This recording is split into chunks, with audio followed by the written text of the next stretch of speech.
જાળવવા અને દેખરેખ રાખવાની સલાહ આપવામાં આવી હતી. જો તેમને કોવિડના કોઈ પણ લક્ષણો દેખાય તો તેઓ મેડિકલ સારવાર માટે જાય. સોમવારે મુંબઈ કેમ હોસ્પિટલમાં કોવિડ પોઝિટિવ 2 દર્દીઓના મોત થયા હતા. જો કે ડોક્ટરોનું કહેવું છે કે તેમનું મૃત્યુ કોવિડના કારણે નહીં પરંતુ જૂની બીમારીઓના કારણે થયું છે.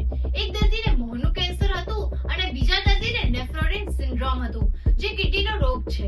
આ દરમિયાન એશિયાના સિંગાપોર, હોંગકોંગ, ચીન અને થાઈલેન્ડ જેવા દેશોમાં વાયરસના કેસ ફરી રહ્યા છે. આ દેશોમાં નવા કોરોનાની સંખ્યા વધી રહી છે. 1 મે થી લઈને 19 મે દરમિયાન સિંગાપોરમાં 3000 દર્દી મળ્યા હતા.